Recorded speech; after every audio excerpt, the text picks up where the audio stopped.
Mama bayi Susan. Mbak Bayi minta tolong slide-nya nanti benerin ya. Mama mau ada kesalahan teknis gak bisa pakai.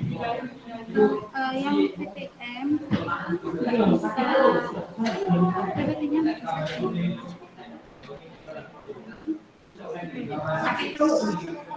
Ini yang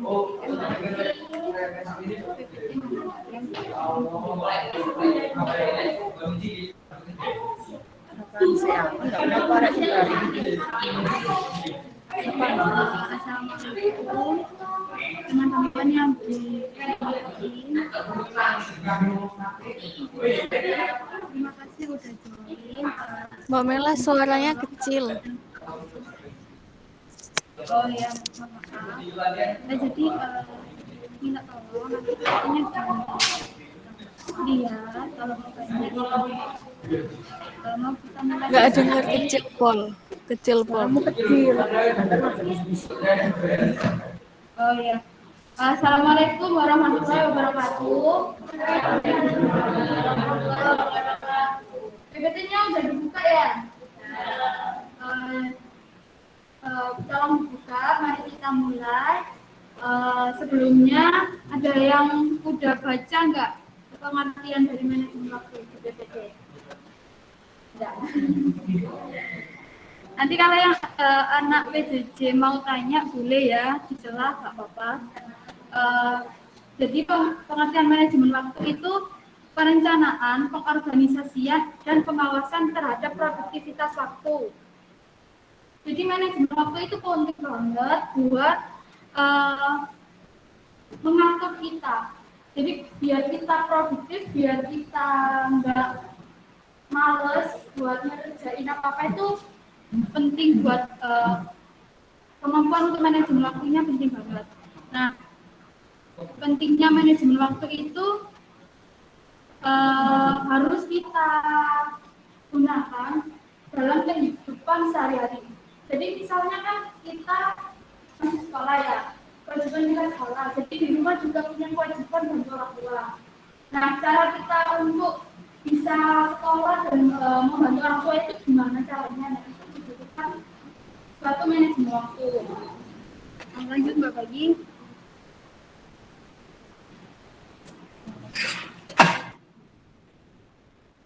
Selanjutnya itu faktor penyebab manajemen waktu.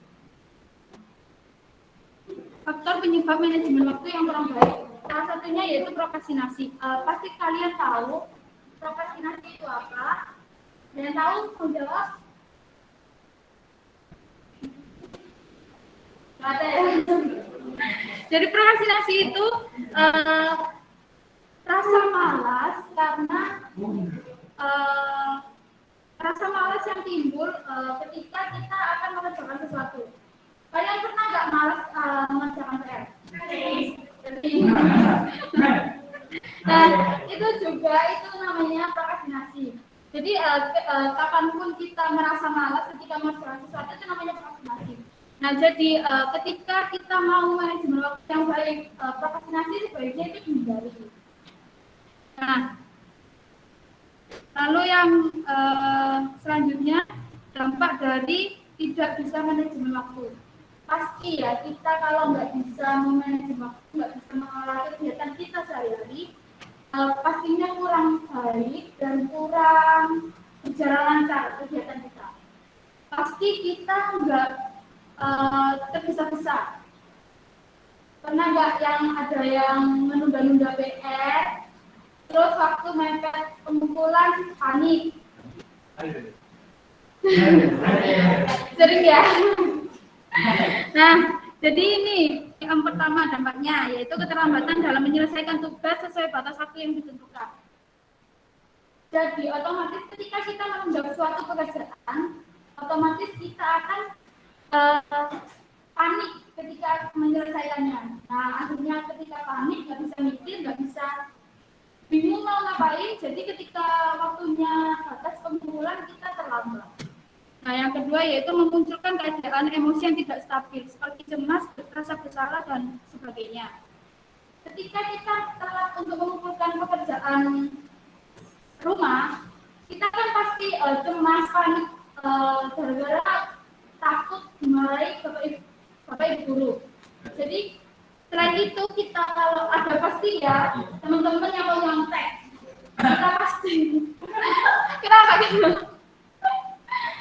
Teman-teman yang mau nyontek, kita udah panik, ngumpul ya dibubuin juga sama teman-teman yang mau nyontek. Pasti kita kan tambah panik, tambah marah kayak gitu ya. Nah, gara-gara prokrastinasi, gara-gara tidak bisa manajemen waktu dengan baik itu, kita akhirnya muncul perasaan-perasaan yang negatif, kayak emosi, rasa marah, seperti itu. Nah, yang ketiga, banyak kegiatan yang tidak bisa diselesaikan dengan baik. Otomatis ketika kita tidak bisa manajemen waktu dengan baik, kita tidak bisa menyelesaikan pekerjaan semaksimal mungkin. Seperti yang tadi Mbak Anda contohkan, kalau kita tergesa-gesa dalam menyelesaikan pekerjaan rumah, otomatis saya masih berpikir apa wes PR itu selesai, yang penting ngumpulkan, kayak gitu kan pasti ya. Nah, seperti itu. Lalu yang selanjutnya manfaat manajemen waktu. Manfaat manajemen waktu ada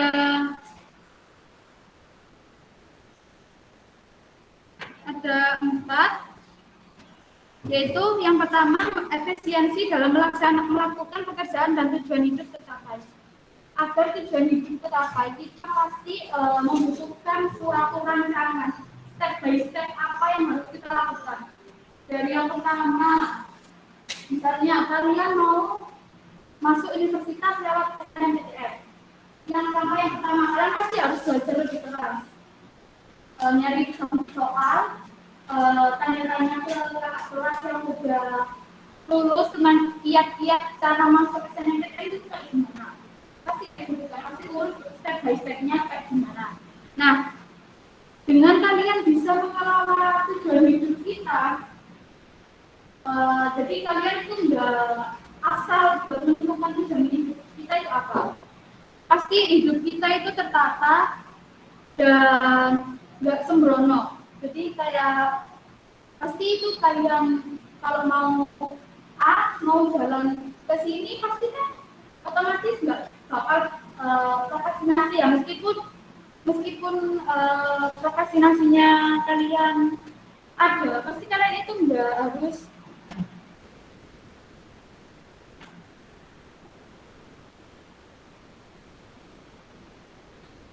otomatis sampai mana tadi? Maaf, saya lupa. Jadi ketika kita mau mencapai tujuan hidup, kita pasti akan memikirkan baik-baik tentang hal-hal yang harus kita lakukan itu seperti apa. Seperti itu. Terus yang kedua, menambah profesionalitas. Dengan kalian memanajemen waktu,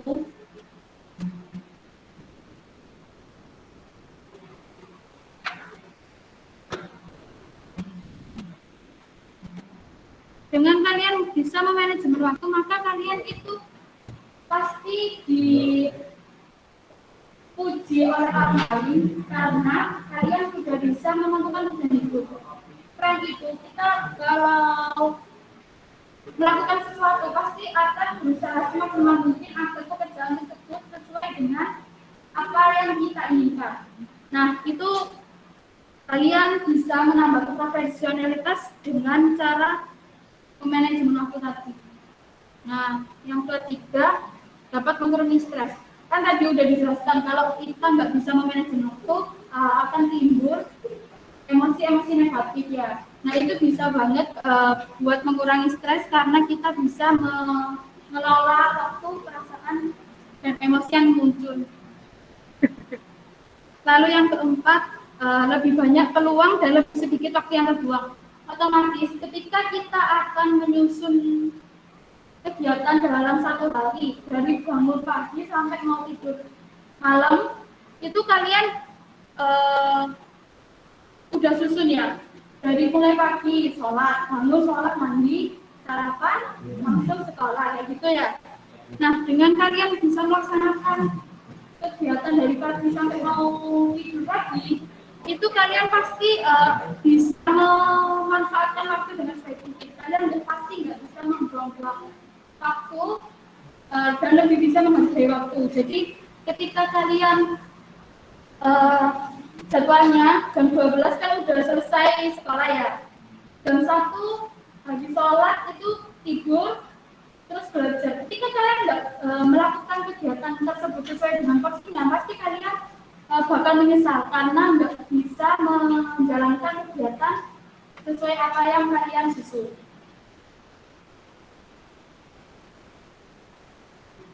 Lalu yang selanjutnya, strategi mengelola waktu. Ketika kita akan menyusun kegiatan harian, ketika akan melakukan pengelolaan waktu, hal-hal yang dibutuhkan yaitu menetapkan tujuan atau target yang ingin dicapai. Untuk memudahkan kalian, mungkin bisa menetapkan tujuan dan target harian. Ketika kalian menyusun sesuatu tujuan hidup kalian, itu bisa dimulai dari kegiatan harian, dari pagi sampai mau tidur tadi. Hari ini apa yang mau kalian lakukan? Dari kegiatan bangun tidur sampai mau tidur lagi itu kalian susun, kalian tulis, biar kalian melakukan kegiatan tersebut sesuai target yang ingin kalian lakukan. Nah, yang kedua, fokus pada tugas atau tanggung jawab. Ketika kalian sudah menyusun kegiatan harian tadi, kalian harus fokus dan nggak boleh untuk konsisten. Nggak boleh untuk nggak melakukan. Jadi ketika kalian menyusun untuk belajar 2 jam selama 2 jam, kalau kalian capek ya boleh berhenti, cuma nggak boleh di skip ya. Jadi Harus konsisten. Kata Mbak Revi harus konsisten. Nah, jadi ketika kalian akan menyusun suatu tujuan atau target yang ingin dicapai, itu juga harus menempatkan prioritas yang paling utama. Prioritas paling utama kalian ketika saat ini kan belajar ya. Nah, kalian harus menempatkan belajar sebagai urutan pertama. Jangan bermain, nongkrong seperti itu. Ya mungkin boleh, cuma nggak boleh sering-sering.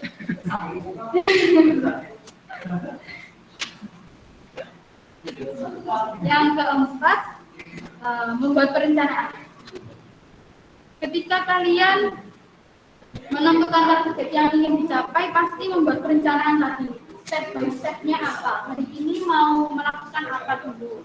Kayak gitu. Lalu yang kelima, tidak boleh menunda pekerjaan. Apapun yang kalian susun, yang kalian tulis itu nggak boleh ditunda. Ketika kalian ada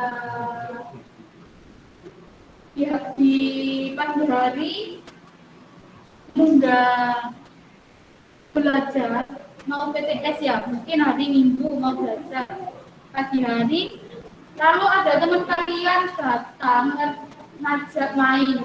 Nah, harusnya belajar terus diajak main. Nah, nggak boleh kan ya?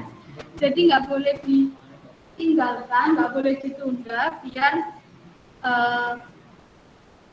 list perencanaan tadi bisa tercapai. Lalu yang terakhir, komitmen. Kalian harus berkomitmen dengan baik tentang apa yang kalian susun sebelumnya. Jadi ketika kalian akan mengelola waktu dan kalian tidak konsisten, maka apa yang kalian lakukan akan sia-sia. Sampai sini mau ada yang ingin ditanyakan?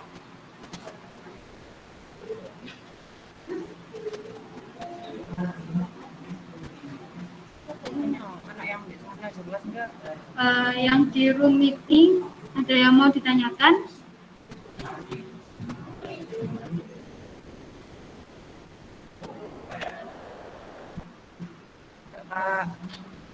Suaranya Mbak Amel nggak dengar ya?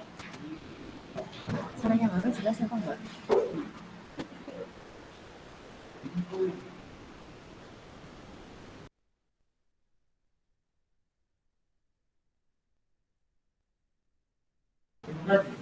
Halo?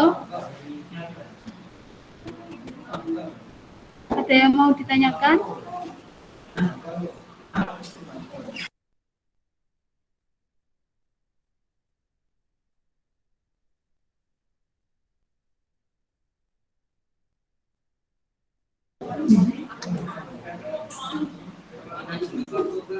Kata-kata yang diperhatikan pada waktu itu mengatur kita. Ya. Banyak kebalikannya kalau kita mengatur Manajemen waktu itu mengatur waktu, kita mengatur waktu. tadi kan ada diamalkan kita kalau manajemen waktu itu mengatur kita. Kalau manajemen waktu kita perhatikan manajemen itu kan ada garisnya gitu ya. Itu kita harus patuh semua pada manajemennya kepada bukannya itu kebalikannya sih. Kita yang mengatur waktunya. Jadi kita bisa membalasnya sendiri sesuai dengan kata waktu oleh manajemen waktunya sudah ditentukan. Kita kalau sekolah kita masalah kita sama bisa makan dua tiga kita bisa makan. Kalau seperti sama manajemen waktu yang Oh, paham. Jadi mungkin manajemen waktu itu apa yang kita rencanakan, apa yang kita susun untuk membuat diri kita lebih produktif. Nah, jadi ketika ada hal-hal mendesak yang membuat kita nggak bisa mengelola waktu, mungkin bisa Ganti. disusun ulang. Jadi kayak gitu. Mungkin ada kamu lagi sakit ya. Jadi kan nggak masuk list perencanaan di manajemen waktu tadi. Jadi kalian boleh mengganti waktu lagi kayak menyusun ulang kayak gitu. Menurut kalian ketika menyusun suatu kegiatan dalam satu hari nggak tepat, kurang efektif kayak gitu ya. Jadi kalian bisa menyusun lagi biar produktif lagi. Mungkin penyusunan manajemen waktu itu nggak mengatur kita, tapi membantu kita. Jadi dengan penyusunan manajemen yang baik itu dapat membuat kita lebih produktif dalam sesuai dengan apa yang kita susun tadi. Bisa diterima? Saatnya bergerak dimulai.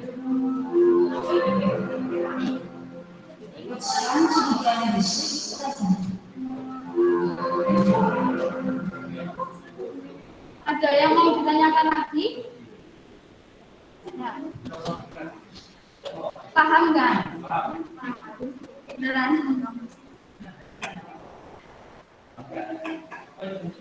Bapak Iyi mungkin bisa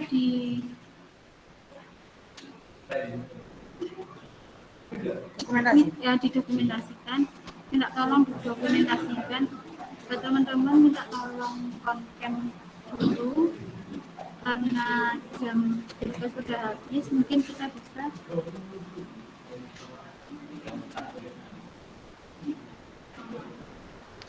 Ayo yang di meet boleh minta tolong on cam sebentar buat dokumentasi. Adinda, Nabila, Raisya, Adelia, Diandri, Rifda, Fahrizal, Muhammad Adeva, Yusri Keiko, Jason, Jasmine. Enggak mau dokumentasi bareng kita. Foto bareng. Tasya sama Najamuddin. Ini ngomong kan? Yuks.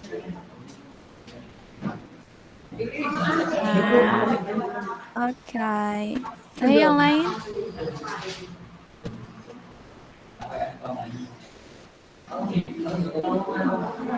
Ada murid baru. Ayo, hai. Oke ya. Mulai ya. 1, 2, 3. Lagi 1, 2, 3. Oke. Loh. Najamuddin telat nih on cam-nya.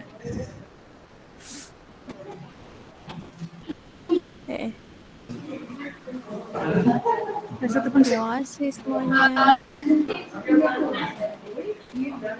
Mungkin itu saja yang bisa Mbak sampaikan. Mungkin kalau ada pertanyaan lagi